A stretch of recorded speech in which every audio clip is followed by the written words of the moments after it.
രണ്ടാം പിണറായി സർക്കാരിൻ്റെ അവസാന ബജറ്റിനെക്കുറിച്ച് അനുകൂലമായും പ്രതികൂലമായും ധാരാളമായി ചർച്ചകൾ നടന്നുകൊണ്ടിരിക്കുകയാണ്. ബജറ്റിൻ്റെ ഓരോ ഘടകങ്ങളും തിരഞ്ഞു പിടിച്ച് തലമുടി നാരിഴ കീറി ഈ രംഗത്തെ വിദഗ്ധന്മാർ പരിശോധിക്കുന്നുണ്ട്. ഞാൻ ഇവിടെ ഈ ബജറ്റിനെ സാങ്കേതികമായും ധാർമ്മികമായും വിലയിരുത്താൻ മാത്രമാണ് ശ്രമിക്കുന്നത്. എൻ്റെ ചില നിരീക്ഷണങ്ങൾ പ്രിയപ്പെട്ട പ്രേക്ഷകരുമായി പങ്കുവയ്ക്കുക എന്നത് മാത്രമാണ് ഈ വീഡിയോയിലൂടെ ഞാൻ ലക്ഷ്യമാക്കുന്നത്. ബജറ്റിന് 2 ദിവസം മുമ്പ് ഒരു പ്രഖ്യാപനമുണ്ടായിരുന്നു. ഒരു റൂറൽ റാപ്പിഡ് ട്രാൻസിറ്റ് സിസ്റ്റം അതിവേഗ റെയിൽവേ സംവിധാനം തിരുവനന്തപുരത്തെ കാസർഗോഡുമായി കണക്ട് ചെയ്തുകൊണ്ട് കേരള സർക്കാരിൻ്റെ ചിലവിൽ നടപ്പിലാക്കും എന്നാണ് കേരള ഗവൺമെൻറ്റിൻ്റെ പ്രഖ്യാപനം വന്നത്. ഇത് സത്യത്തിന് ഇത് വായിച്ചപ്പോഴേ കരയണോ ചിരിക്കണോ എന്ന് തോന്നി. 10 വർഷം ഭരിച്ച ഒരു ഗവൺമെൻറ് കാര്യമായി വികസന രംഗത്ത് കാര്യമായി ഒന്നും ചെയ്യാൻ കഴിയാതിരുന്ന ഒരു ഗവൺമെൻറ് ഇപ്പോഴൊരു വലിയ കോടിക്കണക്കിന് രൂപ ചെലവഴിച്ച് തിരുവനന്തപുരത്തെ കാസർഗോഡുമായി ബന്ധിപ്പിക്കുന്ന ഒരു അതിവേഗ റെയിൽവേ സംവിധാനം ഉണ്ടാക്കും എന്ന് പറയുമ്പോൾ കേൾക്കുമ്പോൾ ഒരു രസമൊക്കെ ഉണ്ടെങ്കിലും അതിൻ്റെ പ്രായോഗികതയെക്കുറിച്ച് ആലോചിക്കുമ്പോൾ, ഈ സർക്കാരിൻ്റെ ട്രാക്ക് റെക്കോർഡിനെ കുറിച്ച് ആലോചിക്കുമ്പോൾ അതിനുള്ള സാധ്യത വളരെ വിദൂരമാണെന്ന് സാധാരണക്കാർക്കൊക്കെ അറിയാവുന്ന ഒരു കാര്യമാണ്. ഇപ്പോൾ അതിവേഗ റെയിൽവേ സംവിധാനത്തെക്കുറിച്ച് പറയുന്ന ഇടതുപക്ഷ സർക്കാർ വിഴിഞ്ഞം തുറമുഖം വന്നിട്ട് നാളെത്രയായി, ഉദ്ഘാടനം കഴിഞ്ഞിട്ട് നാളെത്രയായി എന്നാലോചിക്കണം. ബാലരാമപുരം റെയിൽവേ സ്റ്റേഷനിൽ നിന്ന് തുടങ്ങി വിഴിഞ്ഞത്ത് അവസാനിക്കുന്ന ഒരു റെയിൽവേ ലൈൻ വരാതെ വിഴിഞ്ഞം തുറമുഖം പൂർണ്ണ തോതിൽ സജ്ജമാക്കാൻ കഴിയില്ല എന്ന് ആർക്കാണ് അറിയാത്തത്? ഇന്നും അത് യാഥാർത്ഥ്യമായിട്ടില്ല. അപ്പോൾ ബാലരാമപുരത്ത് നിന്ന് വിഴിഞ്ഞം വരെയുള്ള ഏതാനും കിലോമീറ്ററുകൾ ഒരു റെയിൽവേ ലൈൻ വലിക്കാൻ ഇന്നും പാടുപെടുന്ന, അതിന് ഇച്ഛാശക്തിയില്ലാത്ത, അത്തരം ഒരു തീരുമാനമെടുത്ത് നടപ്പിലാക്കാൻ കഴിയാത്ത ഒരു ഗവൺമെൻറ് തിരുവനന്തപുരത്ത് നിന്ന് കാസർഗോഡേക്ക് അതിവേഗ റെയിൽവേ വലിക്കും എന്ന് പറഞ്ഞാൽ, ലൈൻ വലിക്കും എന്ന് പറഞ്ഞാൽ എങ്ങനെയാണ് നമുക്ക് വിശ്വസിക്കാൻ കഴിയുന്നത്? ശ്രീ ബാലഗോപാൽ അദ്ദേഹത്തിൻ്റെ പ്രസംഗത്തിൽ ഉപയോഗിച്ച ആ വാചകം കടമെടുത്ത് പറഞ്ഞാൽ കെ റെയിൽ വരും കേട്ടാ എന്നാണ് അദ്ദേഹം പറഞ്ഞത്. അതാണ് അദ്ദേഹത്തിൻ്റെ നിലപാട് എന്ന് പറയുകയുണ്ടായി. ശ്രീ ബാലഗോപാലിനോട് ഒരു കാര്യമേ പറയാനുള്ളൂ, ആ മഞ്ഞക്കുറ്റി പോയ വഴി തിരികെ വരില്ല കേട്ടാ. അതാണ് സത്യം. മഞ്ഞക്കുറ്റിയൊക്കെ എടുത്ത് ജനങ്ങൾ ആറ്റിക്കളഞ്ഞു. എന്ത് ചെയ്യാൻ കഴിഞ്ഞു? ഒന്നും ചെയ്യാൻ കഴിഞ്ഞില്ലല്ലോ. അപ്പോൾ ഇവിടെ ഈ അതിവേഗ റെയിൽവേ സംവിധാനത്തെക്കുറിച്ചൊക്കെ പറയുമ്പോൾ കേരളത്തിൽ നടപ്പിലാക്കാൻ കഴിയുന്ന ചില കൊച്ചു കൊച്ചു പദ്ധതികളെങ്കിലും നടപ്പിലാക്കാൻ കഴിഞ്ഞിട്ടുണ്ടോ എന്ന് ആലോചിക്കുന്നത് നന്നായിരിക്കും. ഇനി മറ്റൊരു കാര്യം, ഇതിലൂടെ വാരിക്കോരി ശ്രീ ബാലഗോപാൽ നമുക്ക് തന്ന വാഗ്ദാനങ്ങളാണ്. ഈ വാഗ്ദാനങ്ങൾ നടപ്പിലാക്കാനുള്ള വിഭവങ്ങൾ എങ്ങനെ സമാഹരിക്കും? കഴിഞ്ഞ 10 വർഷത്തെ ട്രാക്ക് റെക്കോർഡ് വെച്ച് നോക്കിയാൽ അതിനുള്ള സാധ്യത വളരെ ദൂരമാണ്, വളരെ വിദൂരമാണ്. 2 രൂപ പെട്രോളിനും ഡീസലിനും സെസ് ചുമത്തിയപ്പോൾ അന്ന് ഗവൺമെൻറ് അതിന് പറഞ്ഞ ന്യായീകരണം ക്ഷേമ പെൻഷൻ കൊടുക്കാൻ എന്നായിരുന്നു. ക്ഷേമ പെൻഷൻ എത്രയോ പ്രാവശ്യം മുടങ്ങി. ആ പണം ചെലവഴിക്കാൻ സർക്കാരിന് കഴിഞ്ഞു? മുടങ്ങാതെ ക്ഷേമ പെൻഷൻ കൊടുക്കാൻ സർക്കാരിന് കഴിഞ്ഞു? അതൊരു വാഗ്ദാനമായിരുന്നല്ലോ. ജനങ്ങളിൽ നിന്ന് 1 ലിറ്റർ പെട്രോളോ ഡീസലോ അടിക്കുമ്പോഴേ 2 രൂപ അധികം വാങ്ങിച്ച തുകയാണ്. അതെങ്കിലും ഫലപ്രദമായിട്ട് വിനിയോഗിക്കാൻ ഇടതുപക്ഷ ഗവൺമെൻറ്റിനോ ധനമന്ത്രിക്കോ കഴിഞ്ഞു? ഈ ഗവൺമെൻറ്റാണ് വീണ്ടും വീണ്ടും നമുക്ക് വാഗ്ദാനം നൽകിക്കൊണ്ടിരിക്കുന്നത്. ഇതൊക്കെ നടപ്പിലാക്കണമെങ്കിൽ നികുതി വരുമാനം വർദ്ധിക്കണം, നികുതിയേതര വരുമാനവും വർദ്ധിക്കണം. ഈ നികുതി വരുമാനം ഇനി എവിടെയാണ് നികുതി ചുമത്താനുള്ളത്? അപ്പോൾ നികുതിയേതര വരുമാനവും നികുതി വരുമാനവും വർദ്ധിപ്പിക്കണമെങ്കിൽ അതിന് കൃത്യമായ പദ്ധതികൾ ഉണ്ടായെങ്കിലേ മതിയാവുള്ളൂ. ഞാൻ കേരളത്തിൽ കണ്ടിട്ടുള്ള, എൻ്റെ ഓർമ്മയിൽ ഞാൻ കണ്ട ഏറ്റവും സമർത്ഥനായ ധനകാര്യമന്ത്രി ശ്രീ വിശ്വനാഥ മേനോനായിരുന്നു. മാണി സാറ് തീർച്ചയായിട്ടും നല്ല ധനമന്ത്രിയായിരുന്നു. പക്ഷേ വിശ്വനാഥ മേനോൻ ഉണ്ടായിരുന്ന ഒരു പ്രത്യേകത, അത് ഇടതുപക്ഷ ഗവൺമെൻറ്റിൻ്റെ CPM നേതാവായിരുന്നു വിശ്വനാഥ മേനോൻ. അദ്ദേഹമാണ് ആദ്യമായിട്ട് നമ്മുടെ കേരളത്തിലെ ഒരു എക്സ്പെൻഡിച്ചർ കമ്മീഷനെയും ഒരു റിസോഴ്സ് കമ്മീഷനെയും നിയോഗിച്ചത്. ഈ പേരൊരു പക്ഷേ അങ്ങോട്ടും ഇങ്ങോട്ടും മാറ്റം വന്നേക്കാം. എവിടെയൊക്കെയാണ് സർക്കാരിൻ്റെ ചിലവുകൾ വരുന്നത്, എത്രയൊക്കെയാണ് അനാവശ്യ ചിലവുകൾ എന്ന് പരിശോധിച്ച് റിപ്പോർട്ട് കൊടുക്കാൻ ഒരു കമ്മീഷനെ വെച്ചു. ഏതൊക്കെ വിഭവത്തിൽ, ഏതൊക്കെ തരത്തിൽ പുതിയ വിഭവങ്ങൾ സമാഹരിക്കാം, അല്ലെങ്കിൽ അൺടാപ്ഡ് റിസോഴ്സസ് എന്തൊക്കെയാണ് നമ്മുടെ സംസ്ഥാനത്തുള്ളത് അത് നോക്കി നികുതി ചുമത്തുക എന്ന ലക്ഷ്യത്തോടു കൂടിയാണ് അദ്ദേഹം അത് ചെയ്തത്. അപ്പോൾ സർക്കാരിൻ്റെ ചെലവുകൾ എവിടെയൊക്കെ ചുരുക്കാം, ജനങ്ങളെ നോവിക്കാതെ എവിടെ നിന്നൊക്കെ പണം സമാഹരിക്കാം എന്ന് ചിന്തിച്ച കേരളത്തിലെ ഏക ധനമന്ത്രി വിശ്വനാഥ മേനോനാണെന്നാണ് എൻ്റെ വിശ്വാസം. അപ്പോൾ എന്തായാലും അത് അവിടെ നിൽക്കട്ടെ. ഈ വാഗ്ദാനങ്ങളൊക്കെ വാരിക്കോരി ശ്രീ ബാലഗോപാൽ നമുക്ക് നൽകിയപ്പോൾ ഒരു കാര്യം നമുക്ക് മറക്കാതിരിക്കാൻ കഴിയില്ല. കാരണം കഴിഞ്ഞ കാലത്തെ ധനവിനിയോഗം വെറും 38% മാത്രമായിരുന്നു. അപ്പോൾ ധനമന്ത്രി മാറ്റിവെച്ച ധനത്തിൽ 100 രൂപ മാറ്റിവെച്ചിട്ടുണ്ടെങ്കിൽ 38 രൂപ മാത്രമേ ഗവൺമെൻറ്റിന് ചെലവഴിക്കാൻ കഴിഞ്ഞുള്ളൂ. അതിനുള്ള വിഭവമേ ഗവൺമെൻറ്റിൻ്റെ കയ്യിൽ ഉണ്ടായിരുന്നുള്ളൂ. ഈ പരിമിതിയൊക്കെ മറന്ന് ഇത് വലിയൊരു മഹത്തായ സംഭവമാണ് എന്ന് കൊട്ടിഘോഷിക്കുന്നതിൽ വലിയ കാര്യമുണ്ട് എന്നെനിക്ക് തോന്നുന്നില്ല. പിന്നെ ഇനിയും ഈ ഗവൺമെൻറ്റിൻ്റെ ഇടതുപക്ഷ ഗവൺമെൻറ്റിൻ്റെ ധാർമ്മികമായ ചില നിലപാടുകളെ കുറിച്ച് വിശദീകരിക്കാതെ പോകുന്നത് ശരിയല്ല. ഗവൺമെൻറ് ചില പഴയ വാഗ്ദാനങ്ങൾ തന്നു. അധികാരത്തിൽ വന്നാൽ ഡയസ്നോൺ നിർത്തലാക്കും എന്ന് പറഞ്ഞു. നിർത്തലാക്കിയോ? അതുപോലെ തന്നെ പണ്ട് പ്രീ ഡിഗ്രി ബോർഡിനെ കുറിച്ചൊരു വാഗ്ദാനം ഉണ്ടായിരുന്നു. അക്കാര്യത്തിൽ ഗവൺമെൻറ് എന്താണ് നടപടി സ്വീകരിച്ചത്? നിലവിലുണ്ടായിരുന്ന പെൻഷൻ സ്കീം നിർത്തി കേന്ദ്ര ഗവൺമെൻറ് നിർദ്ദേശമനുസരിച്ചാണ് പങ്കാളിത്ത പെൻഷൻ വന്നത്. അത് മാറ്റി പഴയ പെൻഷൻ പദ്ധതിയിലേക്ക് പോകും എന്ന് പറഞ്ഞു. അത് പോകാൻ കഴിഞ്ഞു. ഇവിടെ നമ്മൾ പരിശോധിക്കേണ്ട ഒരു കാര്യം, ഗവൺമെൻറ് നൽകിയ അല്ലെങ്കിൽ ഇടതുപക്ഷ പാർട്ടികൾ നൽകിയ വാഗ്ദാനങ്ങൾ അവരുടെ ഗവൺമെൻറ് വന്നപ്പോൾ പോലും ഇടതുപക്ഷ പാർട്ടികൾക്ക് നടപ്പിലാക്കാൻ കഴിഞ്ഞില്ല എന്ന യാഥാർത്ഥ്യം മറന്നിട്ട് എന്തെങ്കിലും കാര്യമുണ്ടോ? ഇവിടെ എനിക്ക് ഇടതുപക്ഷ ഗവൺമെൻറ്റിനോടല്ല, CPM അടക്കമുള്ള ഇടതുപക്ഷ പാർട്ടികളോട് എനിക്ക് പറയാനുള്ളത്, നിങ്ങൾ തടസ്സപ്പെടുത്തിയ ചില മഹത്തായ പദ്ധതികളെക്കുറിച്ച് നിങ്ങൾ മറക്കരുത്. അത് ഒരു വേദനിപ്പിക്കുന്ന ഓർമ്മയായിട്ട് ഇന്നും ചിന്തിക്കുന്ന മലയാളികളുടെ മനസ്സിലുണ്ട്. 2005 ഡോക്ടർ MK മുനീർ അദ്ദേഹം PWD മന്ത്രിയായിരുന്നപ്പോൾ കൊണ്ടുവന്ന വളരെ ഗംഭീരമായൊരു പദ്ധതിയായിരുന്നു എക്സ്പ്രസ് ഹൈവേ. അത് തകർത്ത് കളഞ്ഞില്ലേ? ഹൈവേയുടെ ഒരു വശത്ത് പശുവിനെ കെട്ടിയാൽ ഇപ്പുറത്തെ വശത്തേക്ക് എങ്ങനെ കൊണ്ടുവരും എന്ന് പറഞ്ഞ് പശു തിയറി പറഞ്ഞാണ് എക്സ്പ്രസ് ഹൈവേ വേണ്ടെന്ന് വെച്ചത്. ആലോചിക്കണം. 2005 തുടങ്ങിയിരുന്ന എക്സ്പ്രസ് ഹൈവേ ഒരു പക്ഷേ 2010 12 തീരട്ടെ. എങ്കിൽ പോലും കേരളത്തെ തിരുവനന്തപുരത്തെ കാസർഗോഡുമായി ബന്ധിപ്പിക്കുന്ന അതിമനോഹരമായ ഒരു അതിവേഗ റോഡ് സൗകര്യം ഏർപ്പെടുത്താൻ ഏത് പാർട്ടിക്കാരും ആകട്ടെ കൊണ്ടുവന്നതിനെ തകർത്ത് തരിപ്പണമാക്കിയതിൽ നിങ്ങൾക്ക് ഖേദമുണ്ടോ? ആലോചിച്ച് നോക്കേണ്ട കാര്യമാണ്.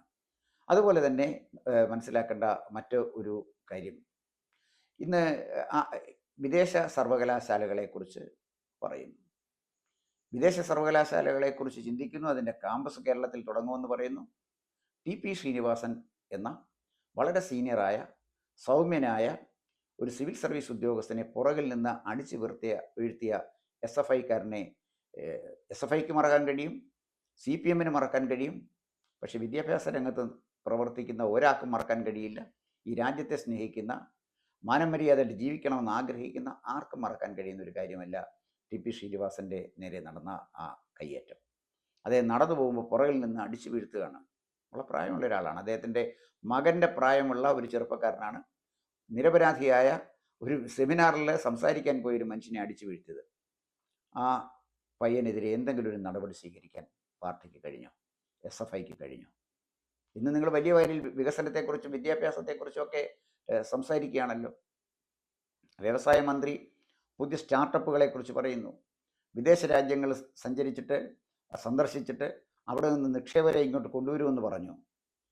അതേപോലെ തന്നെ 2005 കാലയളവിലല്ലേ ഇവിടെ നിക്ഷേപകരായി എത്തിയ ആളുകളുടെ മുകളിൽ നിങ്ങൾ കരിയോയിൽ ഒഴിച്ചത്? ഇതൊക്കെ വളരെ വേഗം ഇടതുപക്ഷ പാർട്ടികൾക്കും CPMനും മറക്കാൻ കഴിയുമെങ്കിലും കേരളത്തിലെ ചിന്തിക്കുന്ന ജനങ്ങൾക്ക് ഇതൊന്നും മറക്കാൻ കഴിയില്ല. നിങ്ങൾ ചെയ്ത തെറ്റുകൾ, നിങ്ങൾ ചെയ്ത വികസന വിരുദ്ധ പ്രവർത്തനങ്ങൾ, നിങ്ങൾ ചെയ്ത കൊടുംപാതകങ്ങൾ, മുതലും പലിശയും ചേർത്ത് നിങ്ങൾക്ക് കിട്ടുന്നത് തെരഞ്ഞെടുപ്പ് കാലഘട്ടത്തിലായിരിക്കും. ഒരു തെരഞ്ഞെടുപ്പ് കൊണ്ടല്ല. ബംഗാളിലുണ്ടായത് നിങ്ങൾ മറക്കരുത്. അതുകൊണ്ട് ജനങ്ങളെ അണ്ടർ എസ്റ്റിമേറ്റ് ചെയ്യാതെ വികസനം ആര് കൊണ്ടുവന്നാലും അത് സ്വാഗതം ചെയ്യുകയും വികസന പ്രവർത്തനങ്ങൾ നടപ്പിലാക്കുന്നതിലുണ്ടാകുന്ന വീഴ്ചകൾ ചൂണ്ടിക്കാണിക്കുകയും എതിർക്കുകയും ചെയ്തോളൂ. പക്ഷേ വികസനത്തിനെ തടസ്സപ്പെടുത്തുന്നത് ഒരു കാരണവശാലും യോജിക്കാൻ കഴിയുന്ന ഒന്നല്ല. അത്തരം തടസ്സപ്പെടുത്തലുകൾക്ക് ജനങ്ങൾ മാപ്പ് തരില്ല എന്ന് CPM-ൻ്റെ നേതൃത്വം ഇനിയുമെങ്കിലും തിരിച്ചറിയണം എന്നാണ് എനിക്ക് പറയാനുള്ളത്. ഇപ്പം നിങ്ങൾ ശമ്പള കമ്മീഷനെ വയ്ക്കുമെന്ന് പറഞ്ഞു. 2024 ശമ്പള കമ്മീഷനെ വയ്ക്കേണ്ടത്. ശമ്പള കമ്മീഷൻ ഈ കാര്യങ്ങളൊക്കെ പഠിച്ച് ഒരു റിപ്പോർട്ട് കൊടുക്കണമെങ്കിൽ കുറഞ്ഞത് 6 മാസം തൊട്ട് 1 വർഷം വരെയുള്ള സമയമെടുക്കും. ദ്രുതഗതിയിൽ ചെയ്താൽ പോലും 6 മാസം മിനിമം സമയം വേണ്ടി വരും. കാലാവധി തീരാറായപ്പോൾ നിങ്ങളൊരു ശമ്പള കമ്മീഷനെ വെച്ചത് ആരെ കബളിപ്പിക്കാനാണ്? ആലോചിച്ച് നോക്കണ്ടേ. കാലാവധി തീരാറായ ഇടതുപക്ഷ ഗവൺമെൻറ് ധനമന്ത്രി 2 ഗഡു DA അനുവദിക്കും എന്ന് പറഞ്ഞു. ഒരു ഗഡു DA ഫെബ്രുവരിയിലെത്തും, അടുത്ത ഗഡു DA മാർച്ചിലെത്തും എന്ന് പറഞ്ഞു. വളരെ സന്തോഷം, നല്ല കാര്യം. സർക്കാർ ഉദ്യോഗസ്ഥന്മാർക്ക് വിലക്കയറ്റത്തിൻ്റെ ഒരു കാലഘട്ടത്തിൽ അവർക്ക് DA കൊടുക്കേണ്ടത് അനിവാര്യമായ കാര്യമാണ്, അത് ചെയ്യേണ്ടതാണ്. ചെയ്തു എന്നുള്ളതിൽ നമുക്ക് സന്തോഷിക്കാം. പക്ഷേ ഒരു കാര്യം നമുക്ക് മറക്കാൻ കഴിയില്ല. 2026 ഫെബ്രുവരി 16 പത്രത്തിൽ ഒരു വാർത്തയുണ്ടായിരുന്നു. അത് 2026 ജനുവരി 14 കൊടുത്ത ഒരു സത്യവാങ്മൂലത്തിനെ കുറിച്ചുള്ള വാർത്തയാണ് ജനുവരി 16 വന്നത്. അതിൽ ഇടതുപക്ഷ ഗവൺമെൻറ് കേരള ഹൈക്കോടതിയിൽ കൊടുത്ത ഒരു സത്യവാങ്മൂലത്തിൽ അടിവരയിട്ട് പറയുന്ന ഒരു കാര്യമുണ്ട്, മറക്കാൻ കഴിയില്ല. ക്ഷാമബത്ത അവകാശമല്ല, സർക്കാരിൻ്റെ ഔദാര്യമാണ് എന്ന്. ഉറക്കെ തൊണ്ട കീറി മുദ്രാവാക്യം വിളിക്കുന്ന NGO യൂണിയൻ സഖാക്കൾ ശബ്ദിച്ചു കണ്ടില്ല. ഗസറ്റഡ് ഓഫീസേഴ്സ് അസോസിയേഷൻ്റെ സഖാക്കളും പ്രതികരിച്ച് കണ്ടില്ല. കോളേജ് അധ്യാപകരാണെങ്കിൽ മജ്ജയിലും മാംസത്തിലും പോലും കമ്മ്യൂണിസം പിടിച്ചു പറ്റിയിരിക്കുന്ന ചില കോളേജ് അധ്യാപകരുണ്ട്, എൻ്റെ കൂടെയൊക്കെ പ്രവർത്തിച്ച ആളുകൾ. AKPCT എന്ന് പറയുന്ന സംഘടനയിൽ അവർ സംസാരിച്ച് കണ്ടില്ല. ക്ഷാമബത്ത ജീവനക്കാരൻ്റെ അവകാശമല്ല, മറിച്ച് ഗവൺമെൻറ്റിൻ്റെ ഔദാര്യമാണെന്ന് സത്യവാങ്മൂലം നൽകിയ ഒരു ഗവൺമെൻറ്, ആ ഗവൺമെൻറ്റിന് നേതൃത്വം കൊടുത്ത പാർട്ടി നിങ്ങൾ 2 ഗഡു DA അനുവദിച്ചു തന്നു, സന്തോഷം. പക്ഷേ ഒരു ഭരണ തുടർച്ച വന്നാൽ ഈ നിലപാടിൽ എന്ത് മാറ്റമാണ് നിങ്ങൾ വരുത്താൻ പോകുന്നത് എന്ന് പറയാൻ കഴിയുമോ? ആലോചിച്ച് നോക്കണ്ടേ. അപ്പോൾ മുദ്രാവാക്യം വിളിക്കുന്ന സർക്കാർ ജീവനക്കാരനും മുദ്രാവാക്യം വിളിക്കുന്ന തൊഴിലാളിയും എല്ലാവരും ചിന്തിക്കേണ്ട ഒരു കാര്യം, പറയുന്നതിനോട് നീതി പുലർത്താത്ത, സത്യസന്ധമായി കാര്യങ്ങൾ ചെയ്യാൻ കഴിയാത്തവരൊക്കെ ജനാധിപത്യത്തിൽ വലിയ വില കൊടുക്കേണ്ടി വരും എന്ന കാര്യം മറക്കരുത്. ഈ ബജറ്റിലെ കുട്ടനാട് പാക്കേജിനെ കുറിച്ച് വലിയ വായിൽ സംസാരിക്കുന്നു. എത്രയോ കാലമായി ഡോക്ടർ MS സ്വാമിനാഥൻ്റെ കാലം തൊട്ട് കുട്ടനാട് പാക്കേജ് പറയുകയാണ്. എന്നും കബളിപ്പിക്കാനായിട്ടൊരു കുട്ടനാട് പാക്കേജും കൊണ്ടുവരും. കുട്ടനാട്ടിൽ വല്ലതും ചെയ്യാൻ കഴിയും, അത് ചെയ്യും. അല്ലാതെ കുട്ടനാട് പാക്കേജ് എന്ന് പറഞ്ഞ് ക്ഷീരവില ആവർത്തിക്കുന്ന പോലെ ആവർത്തിച്ചാൽ എന്ത് പ്രയോജനമാണ് സഖാവിയുള്ളത്? നിങ്ങൾ കുട്ടനാട്ടിൽ എന്തെങ്കിലും ചെയ്യാൻ പറ്റുമെങ്കിൽ ചെയ്യും. ചുമ്മാ ജനങ്ങളെ കബളിപ്പിക്കാൻ, കുട്ടനാട്ടുകാരെ കബളിപ്പിക്കാൻ, കർഷകരെ കബളിപ്പിക്കാൻ ഈ കുട്ടനാട് പാക്കേജും പറഞ്ഞ് വലിയ വായിൽ സംസാരിക്കരുത്. കുട്ടനാട് പാക്കേജിനെ കുറിച്ച് പറയുമ്പോൾ എനിക്കൊരു ചോദ്യം ചോദിക്കാനുള്ളത്, നാഷണൽ വാട്ടർവേ, അതായത് തിരുവനന്തപുരത്തെ കോട്ടപ്പുറവുമായി ബന്ധിപ്പിക്കുന്ന വലിയ ദീർഘമായ ഒരു ജലഗതാഗത സൗകര്യമാണ്. അത് രാജീവ് ഗാന്ധിയുടെ വലിയൊരു സ്വപ്നമായിരുന്നു, കേരളത്തിലെ ഈ നാഷണൽ വാട്ടർവേയിലൂടെ ഗതാഗത സൗകര്യങ്ങൾ ഉണ്ടാക്കണം എന്നുള്ളത്. അതെത്രയോ കാലമായി കേന്ദ്ര സർക്കാർ അതിന് ഫണ്ട് തരുന്നുണ്ട്. സമയബന്ധിതമായി അത് തീർക്കാൻ നിങ്ങൾക്ക് കഴിഞ്ഞിട്ടുണ്ടോ? 10 വർഷം ഭരിച്ചില്ലേ?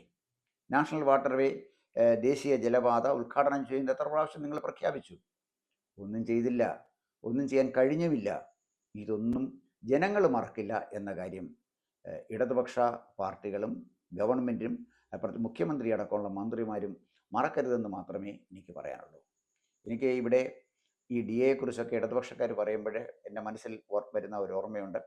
2015 ബജറ്റ് അവതരിപ്പിക്കാൻ വന്ന മാണി സാറിനെ തടഞ്ഞു നിർത്തി അദ്ദേഹത്തിനെ കയ്യേറ്റം ചെയ്യാൻ ശ്രമിച്ച് നിയമസഭയിലെ പൊതുമുതൽ നിഷ്കരണം തച്ച് തകർത്ത ഒരു കാലഘട്ടം കേരളത്തിലുണ്ടായിരുന്നു. കേരളത്തിലെ ജനാധിപത്യ ചരിത്രത്തിലെ ഏറ്റവും കറുത്ത അധ്യായം. അന്ന് ഈ ഇടതുപക്ഷ പാർട്ടികളുടെ, പ്രതിപക്ഷ പാർട്ടികളുടെ ബഹളങ്ങൾ കാരണം, ആരോപണങ്ങൾ കാരണം രാജിവെച്ചൊഴിയാൻ തീരുമാനിച്ച മാണി സാറ് രാജിവെക്കുന്നതിന് മുമ്പ് അദ്ദേഹം അവസാനം ഒപ്പിട്ട ഫയല് സർക്കാർ ഉദ്യോഗസ്ഥന്മാർക്ക് അവസാനത്തെ DA ഗഡു അനുവദിച്ചിരിക്കുന്ന ഒരു ഉത്തരവായിരുന്നു. വേണമെങ്കിൽ അദ്ദേഹത്തിന് ഒപ്പുവെക്കാതെ പോകാമായിരുന്നു, അദ്ദേഹം ചെയ്തില്ല. ജീവനക്കാർക്ക് അവസാനത്തെ DAയും കൊടുത്ത് അതിൻ്റെ കുടിശ്ശികയും കൊടുത്തിട്ടാണ് KM മാണി സാർ പണിയിറങ്ങിയത്. അതുപോലെ തന്നെ ധനമന്ത്രി ഒരു കാര്യം ഓർത്തിരിക്കണം, കേരളത്തിൽ ആദ്യമായി ഇന്ത്യയിൽ ആദ്യമായി കർഷക തൊഴിലാളിക്ക് പെൻഷൻ കൊടുത്തത് ഒരു കമ്മ്യൂണിസ്റ്റ് ധനമന്ത്രിയല്ല, മറിച്ച് കേരള കോൺഗ്രസിൻ്റെ ധനമന്ത്രിയായിരുന്ന ശ്രീ കെ എം മാണിയായിരുന്നു. ശ്രീ ഇ കെ നായനാരെന്ന് മുഖ്യമന്ത്രിയും ശ്രീ കെ എം മാണി എന്ന ധനമന്ത്രിയുമായിരുന്നു. അങ്ങനെ ഇന്ത്യയിൽ ആദ്യമായി കർഷക തൊഴിലാളിക്ക് പെൻഷൻ കൊടുത്തത് കമ്മ്യൂണിസ്റ്റുകാരല്ല, കേരള കോൺഗ്രസ്സുകാരനായിരുന്ന ശ്രീ കെ എം മാണിയായിരുന്നു. അന്ന് ബംഗാളിൽ കമ്മ്യൂണിസ്റ്റ് പാർട്ടിയായിരുന്നു ഭരിച്ചുകൊണ്ടിരുന്നത്. ബംഗാളിൽ ഇല്ലാത്ത ഒരു ആനുകൂല്യമാണ് കേരളത്തിലെ കർഷക തൊഴിലാളിക്ക് കൊടുത്തത് എന്ന് നിങ്ങൾ മറക്കരുത്. പിന്നെ അവസാനം ബജറ്റ് പ്രസംഗത്തെക്കുറിച്ച് പറഞ്ഞ് ഞാനിത് അവസാനിപ്പിക്കുകയാണ്. ബജറ്റ് പ്രസംഗത്തിന് യാതൊരു ആധികാരികതയില്ല. അതൊരു വെറും പ്രസംഗം മാത്രമേ ഉള്ളൂ. ഒരു കവല പ്രസംഗമാണെങ്കിൽ റെക്കോർഡ് ചെയ്യത്തില്ല, ഇത് റെക്കോർഡ് ചെയ്യും എന്നുള്ളതിനപ്പുറം യാതൊരു ആധികാരികതയോ സാങ്ക്ടിറ്റിയോ ഒന്നും ബജറ്റ് പ്രസംഗത്തിനില്ല. ബജറ്റിൽ പറയുന്ന കാര്യങ്ങളൊക്കെ വേറെയാണ്. അത് വകുപ്പുകൾ തിരിച്ച് ചർച്ച ചെയ്ത് പിന്നീടൊക്കെ പാസ്സായി കഴിയുമ്പോഴാണ് ഇതൊക്കെ നിലവിൽ വരുന്നത്. അതിനെക്കുറിച്ചൊന്നും ഞാൻ പറയുന്നില്ല. ബജറ്റ് പ്രസംഗത്തിന് യാതൊരു ആധികാരികതയില്ല. നിയമസഭയിൽ പ്രസംഗിക്കുന്നു, അത് നിയമസഭാ രേഖകളിൽ കാണും എന്നതിനപ്പുറം ഒന്നുമില്ല. ജനങ്ങളുടെ പ്രതീക്ഷിക്കുന്ന പോലൊന്നും ഈ ബജറ്റ് പ്രസംഗത്തിൽ ഇങ്ങനെയൊക്കെ വാഗ്ദാനം ചെയ്തിട്ടുള്ളത് കൊണ്ട് ഇപ്പോഴെന്താണ്ട് വലിയ കാര്യം സംഭവിക്കുമെന്ന് ആരെങ്കിലും ധരിച്ചിട്ടുണ്ടെങ്കിൽ അത് തെറ്റായ ധാരണയാണ്.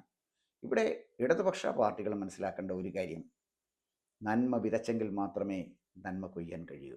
വികസനം ആരും കൊണ്ടുവരട്ടെ, വികസനം ഈ രാജ്യത്തിന് ഗുണകരമാണെങ്കിൽ, അത് ജനങ്ങളുടെ ക്ഷേമത്തിന് ഗുണം ചെയ്യുമെങ്കിൽ, പ്രയോജനം ചെയ്യുമെങ്കിൽ അത് സ്വാഗതം ചെയ്യുക. അതിന് നടത്തിപ്പിലെ വീഴ്ചയുണ്ടെങ്കിൽ നിശിതമായി അതിനെ എതിർക്കുക. അതല്ലാതെ നന്മകൾ കൊണ്ടുവരുന്നതിനെ എതിർത്താൽ ഇന്നല്ലെങ്കിൽ നാളെ നിങ്ങൾക്കതിന് കണക്ക് പറയേണ്ടി വരും എന്നാണ് എനിക്ക് വളരെ വിനീതമായിട്ട് നിങ്ങളോട് ഓർമ്മിപ്പിക്കാനുള്ളത്. കൂടുതൽ വാർത്തകളും വിശേഷങ്ങളും നേരിട്ട് ലഭിക്കാൻ ജനങ്ങളിൽ നിന്ന് ജനങ്ങളിലേക്ക് ജനഭൂമി ന്യൂസ് സബ്സ്ക്രൈബ് ചെയ്യൂ. ബെൽ ബട്ടൺ അമർത്താനും മറക്കരുത്.